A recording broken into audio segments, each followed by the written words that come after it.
Alright guys, welcome back to another video. Yes, it is snowing outside. We got a good about 10 inches last night, but I'm out here working on the supercharger again. I got my little space heater. So I went ahead and I took off the supercharger one more time. I had it off one more, actually before this, and I put all new gaskets on everything, and it still didn't fix the map fault I was getting. So I was okay, one more time I'm gonna look over. I gotta pressurize the supercharger, so I couldn't really do that and look at everything while it was in the car. So I had to take it up, put it up on the bench, and mock up a couple of couplers, and was able to pressurize the whole system, spray it with some water around everything. I was able to cap off both of the charge pipe ones, which a quick little tip is really just to use a can of paint. It actually is the same exact diameter of the inlets on the charge pipes. So if you guys want a quick, easy one for to pressurize it, just use like a can of paint or whatever and put it in and just tighten down the clamps on the original couplers. Works perfect.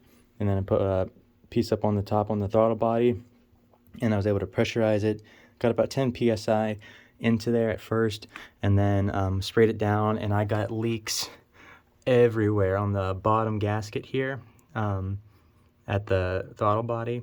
The whole entire way around was leaking, actually really bad.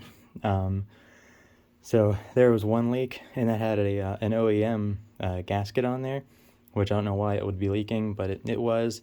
So I was able to take all that apart and put Mercedes gasket maker on there, and I did both sides of the adapter plate on the throttle body, so I fixed that completely there.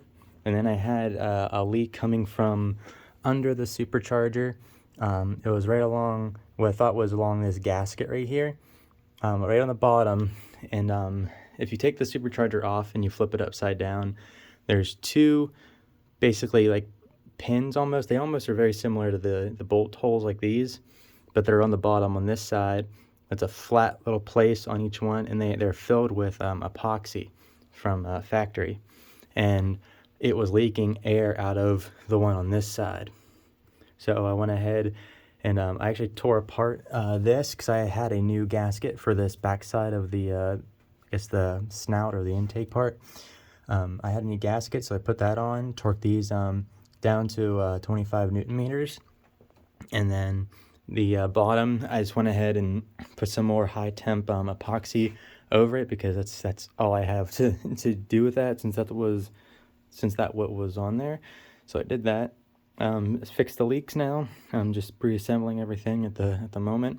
I have new gaskets. Always use new gaskets on the bottom manifold part. I got new ones for there. I'm going to reuse these since they were only used one time. The top ones, these steel gaskets for the plenums, those are still in like perfect condition, so I'm going to go ahead and reuse those. But just getting ready to torque down and put all my bolts back in here. An easy way to line this up, really easy, is when you put it on there, try to get the gaskets as I guess as in line as possible, and then I go ahead and put both the bolts in the back far side and the front ones.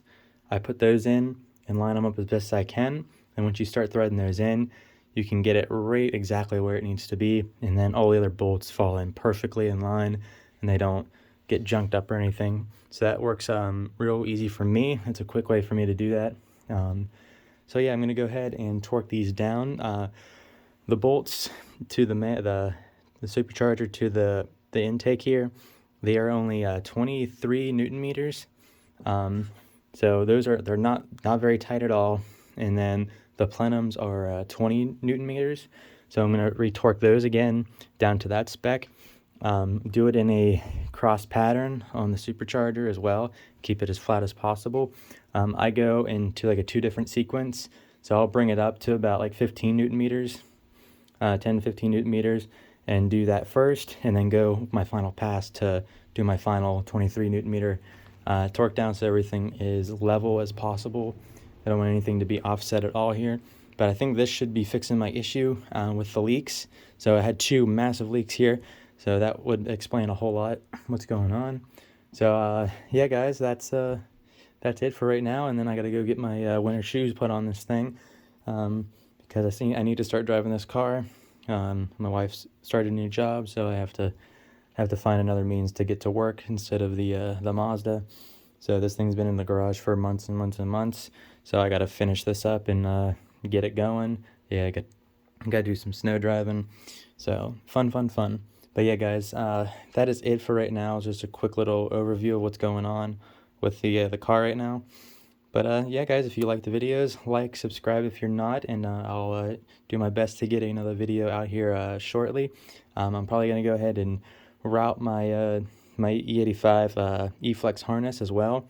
I got some corrosion on that sensor, so I got to clean that up and then clean the pins out of the harness pigtail, and then I can hook all that back up, and then I can have this thing back on e85 then, once this is all taken care of, so I don't have to go through everything again and reattach all the harness and everything. So I'm going to go ahead and just route that quickly and get that done with. Yeah, guys, thanks for watching, and I'll catch you on the next one.